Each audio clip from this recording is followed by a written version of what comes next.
All right. So today we've got something of an unusual show lined up for you. This one's going to be a little weird, a little wild. It's going to be a lot of fun though. You know, in the past, we've told plenty of stories of songs that started off in unexpected and unconventional ways. I mean, vampires, pillow fights, hymn books, kung fu confrontations, and a whole lot more. I mean, the inspiration for a hit song can really come from anywhere. For this episode, though, we're leaning into that idea as we feature 3 solo artists who broke out in the 80s, legends really, thanks to some really off-the-wall inspirations. Now, I don't want to spoil the surprise, but be ready for a role reversal stripper, some flatulence used for sound effects in the songs, and a trip to the grown-up section of the magazine rack. We got the 3 strangest 80s song stories coming your way in a new show next on Professor of Rock. Hey, music junkies, Professor of Rock, always here to celebrate the greatest artists and the greatest songs of all time. You know, if you remember racing your Hot Wheels on any of the plethora of cool build-your-own tracks back in the day, you're going to dig this channel of deep musical nostalgia. Make sure to subscribe below right now. Click the red button and click the bell so you always know when our stuff comes out. Also, the t-shirt of the day is Kiss Destroyer. Great shirt. You can get yours at 80stees.com. Click up here or down below to get yours. Great stuff. They got thousands of the coolest shirts you'll ever find. And also check us out on Patreon. Speaking of cars, today we're test driving a new show on the channel. I'm going to call it Strange Currencies for now. In this show, we examine the unexpected and often unbelievable origins of the songs you know and love from the rock era. And for this inaugural episode, we got the top 3 strange currencies from the 80s, really the mid-80s, coming from 3 legends who really broke out in the neon decade and the unlikely beginnings of some of their biggest hits, including one who used her own flatulence to record some legendary songs. I guarantee you're going to be surprised what inspired that song and a few others. So let's get into it. Coming in at number 3, we have a song written by one of the greatest singer-guitarists of the 80s, Mel, about the woes of being a female stripper. And he decided not to sing it, and he gifted it to the comeback queen of the 80s. By the early 80s, Tina Turner was 4 albums into her solo career. Her abusive marriage to her ex-husband Ike was in the rearview mirror, thank goodness, and Tina was reinventing herself. However, by this point, she'd yet to make any commercial headway, in terms of album sales or charting singles. What's even worse, though, the lull in her career had put her over $300,000 in debt. To skate by, Tina was performing cheap cabaret gigs and also at McDonald's conventions. Let's stay together. It was clear that this next album, it was going to be the make it or break it project for Tina because she was pushing her mid-40s. Tina had to make the most of this opportunity. Fortunately, she was ready to embrace it. The album will be titled Private Dancer, and it was the breakthrough she'd been hoping for. And we're going to talk about that title track here in a second. Released on May 29, 1984, Private Dancer went top 10 around the world. It went to number 3 here in the Billboard 200. It ultimately sold over 5 million copies. Tina Turner overcame the odds, scoring a blockbuster LP at the age of 44. It's the same age my grandma was at the time. Only my grandma didn't look or sing like Tina Turner.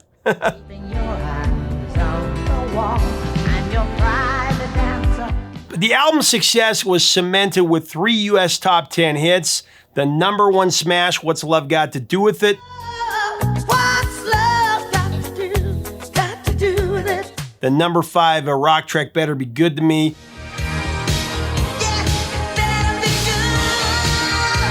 And the track that I'm going to focus on today, the number 7 hit, Private Dancer. Here's why.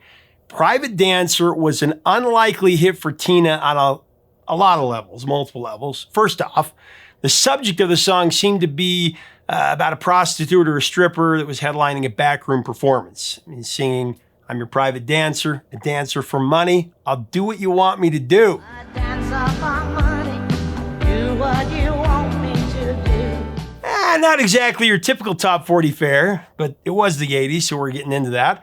Here's the twist, though. Beyond being an unusual thematic choice, Private Dancer didn't originate with Tina. In fact, it wasn't even written by a woman, even though it's from a woman's perspective. Get this, it was written by Dire Straits frontman Mark Knopfler from the perspective of a woman for their 1982 album Lover Over Gold. In fact, the instrumentation was finished and recorded, but Mark Knopfler just couldn't sing it. He couldn't go through with it.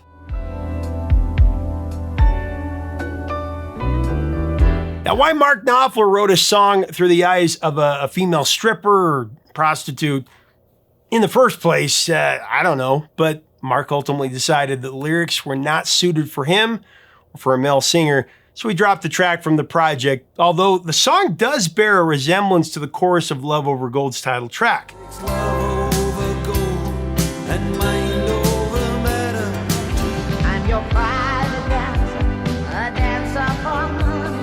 Now, said bassist John Ilsley, one song that didn't make it on Love Over Gold was Private Dancer, mainly because Mark rightly decided it should be sung by a woman.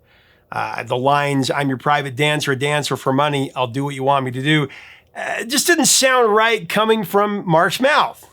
Touché. So a couple of years went by, Mark Knopfler pitched the song to Tina Turner, and she wasn't really exactly sure who this girl was in the song, but she liked it a lot, so much so that she named the album after it. However, legal roadblocks kept Turner from using the original recording that Dire Straits had done.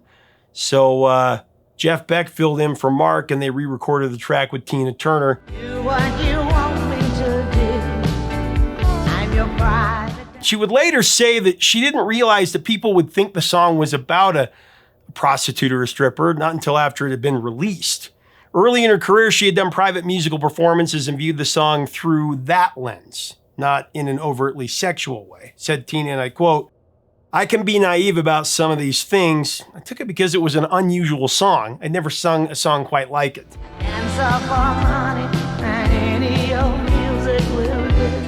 So coming in at number 2, we've got Kate Bush, and you're not going to believe this one.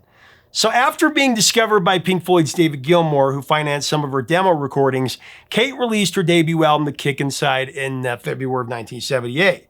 She would quickly follow that up with her sophomore LP, Lionheart, and that happened the following November.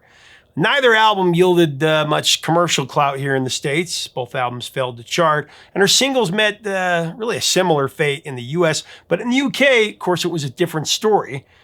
There, both albums reached the top 10, and Kate would score 3 top 15 singles, including the number 1 smash, Wuthering Heights.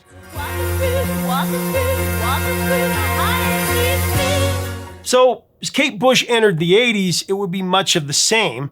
Her commercial standing was nearly non-existent here in America, with her 1980 LP Never Forever and her 1982 offering The Dreaming. But in the UK, they went to number 1 and number 3. In 1980, Bush contributed some guest vocals to Peter Gabriel's third album, including on his great single, Games Without Frontiers.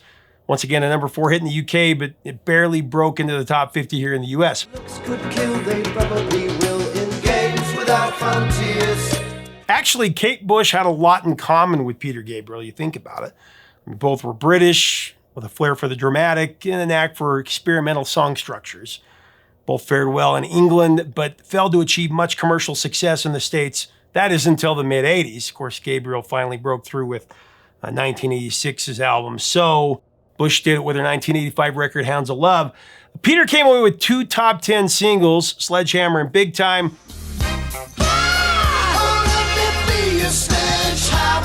And Kay had Running Up That Hill. It's become her signature song, way more popular even now. It reached the top 30 back then, but of course it hit number 1 later.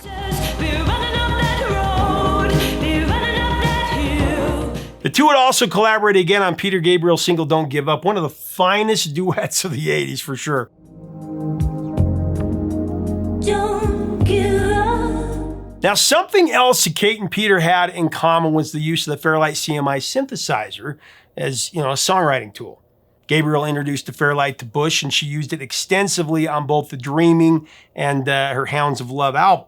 Said Kate about the Fairlight, and I quote, "It introduced a whole new library of sounds that I was able to access. And the Fairlight had a very specific quality to its sound, which I really like. So it was very much of a sort of a atmospheric tool for me." No doubt the musical sampler allowed Kate to record and tweak all kinds of imaginative audio samples, for sure.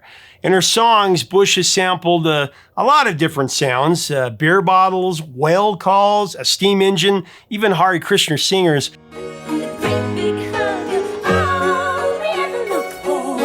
But here's where things get a little weird, a little strange. Strange occurrences. Adding to her eclectic audio library, Kate Bush is reported to have sampled herself on the Fairlight passing gas. Breaking wind. All for the art, right? Said Irish musician Denali Lunny, who contributed to Bush's 1980 album The Dreaming, and I quote her here, "Kate was a funny, mischievous woman. As somebody told me she sampled a fart on the Fairlight and she would happily play tunes on it. Now, unfortunately, my research didn't turn up any specific songs that Kate used her flatulence sample on. Flatulence sample. Let me know in the comments if you know what they are. If you know any Kate Bush songs that sound like maybe they've got the ass end audio turned up, let me know in the comments. I'm sorry, I can't help but make some of these jokes. I mean, just off the top of my head, I can think of a few candidates from the albums. You know, from The Dreaming, maybe Sat in Your Lap. I don't know.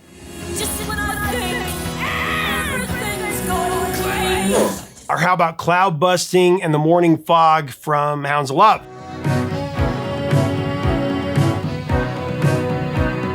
Even Running Up That Hill could have benefited from a few cheeky samples. The right? I don't know.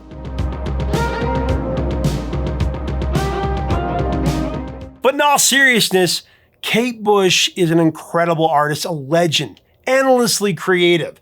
Clearly, she also has a good sense of humor. If you're curious about other weird samples used in songs, there's a lot out there. I mean, Depeche Mode, a lot of their songs come to mind. Of course, Pink Floyd and Alan Parsons featured some iconic samples on Dark Side of the Moon that we've talked about. Now, Aerosmith is reported to have used the sound of slapping butt cheeks on Ragdoll.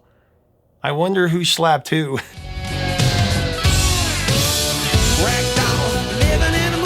Also got Guns N' Roses with some X-rated samples on Rocket Queen. We covered that one just a little while ago.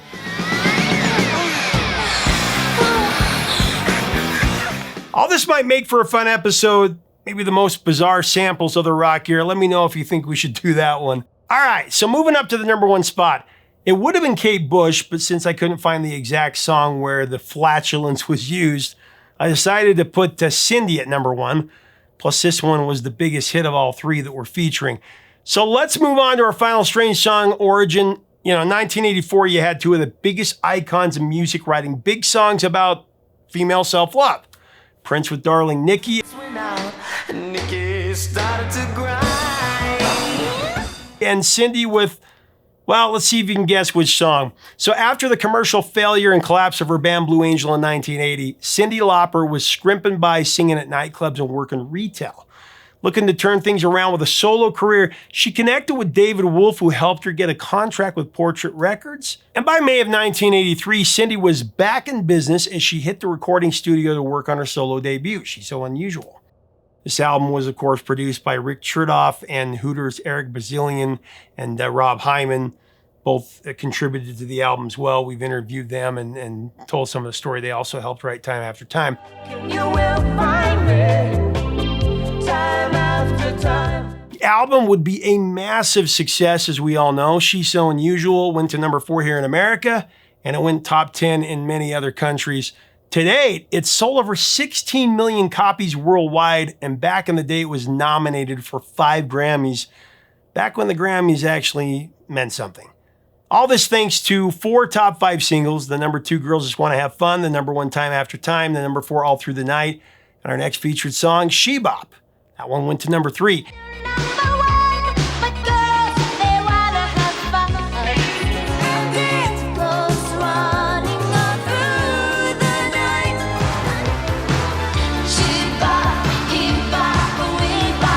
Now, Cyndi Lauper herself would only get writing credit on 4 of the album's 10 tracks. She Bop was one of them, though. Talking about the origin of the song, Cyndi would explain that the idea came from songwriter Steve Lunt. In her autobiography, Cyndi said, and I quote, "Dave Wolf got me together with Steve Lunt, a writer he knew from an English band called City Boy. Now, the first time I came over to see him, he had some drinks and he was a little toasty. He was busy writing and he said, Cyn, I have this idea. It's going to be great.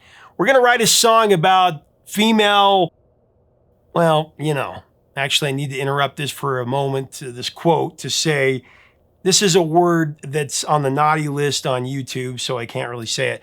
Let's just call it self-love from here on out. He went on to say in the quote, "No other girl has ever done this before."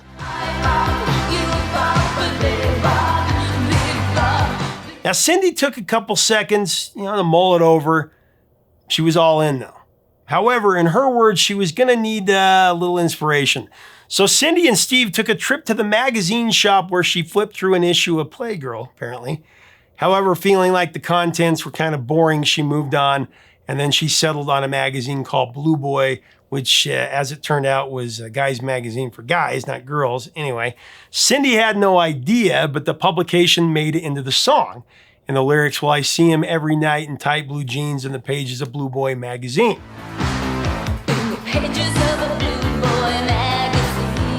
Although any discerning listener could figure out what She Bop was really about if you just listened to the words, Cyndi didn't want it to, the theme to be blatant. Explaining why in her memoirs, she talked about being a kid and the fun of having mystery in music. For example, she cited "Get Off of My Cloud" by the Rolling Stones.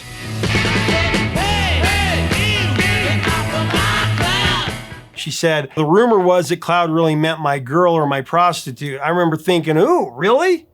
You spend time thinking about the most ridiculous things as a kid. I mean, how many times did I sit up all night in the park with my friends discussing if Paul McCartney was dead?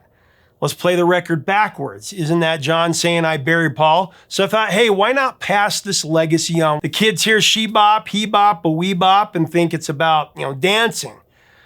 Then when the kids grow up, they realize what the song's really about and they have a giggle. End of quote.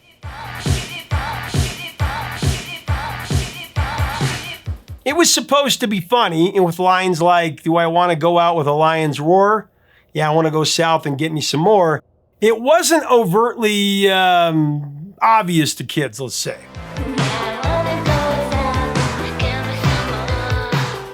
Recorded at the record plant in New York, Cyndi cut She Bop in a room in the back studio. She would say she needed a little bit of privacy when singing, so the crew ran wires for the microphone and the rest of the equipment to this back room so that she could just be on her own.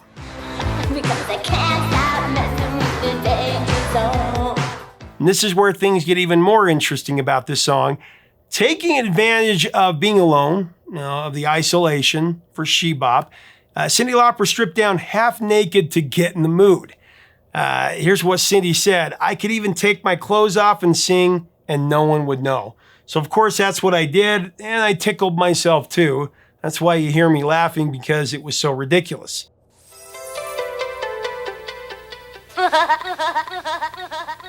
By 1985, She Bop was targeted by the Parents Music Resource Center, PMRC, right? They included it on their filthy 15 songs that ought to be banned outright. Song killer Tipper Gore wanted it completely removed from the airwaves. That's a fact. Lauper was pretty upset over all this. She had intentionally tried to disguise the lyrics so that kids wouldn't really catch on. But with all that publicity and the PMR stuff, stirring it up, the cat was out of the bag. But even so, She Bop, like I said, was a major success. It went to number 3 on the Billboard Hot 100. It also reached number 3 on the US Cashbox charts, and it went to number 10 on the US dance charts.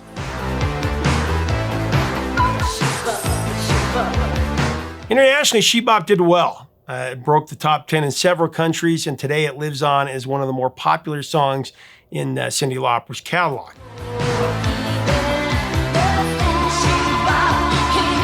Okay, so for this episode, to recap, we have Mark Knopfler writing from the perspective of a female stripper, Kate Bush's stinky samples, and Cyndi Lauper using an adult magazine to jumpstart a hit song.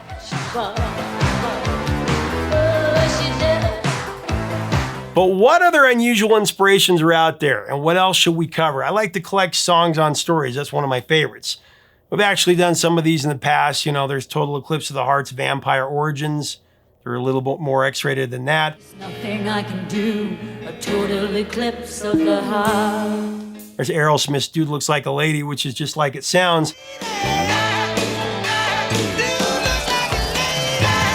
And Blondie's One Way or Another, which was inspired by a relentless stalker, most likely Ted Bundy. I'm gonna find you, I'm gonna get you one way. But there's plenty more origin stories that we need to find. I'm a song collector, so let me know in the comments if there's anything that I've missed for a future episode. We got to tell these stories. Thanks so much for watching. Leave us a comment about Private Dancer, She Bop, or any of Kate Bush's Flatulence songs. Let me know in the comments below what your memories are of these songs, what other strange stories are out there. Let's have a great discussion below. And if you like our content, you know, we invite you to subscribe. We'd love to have you as part of the community here. Also, check out the Kiss shirt of the day below. And until next time, 3 chords and the truth, my friends. Talk to you soon.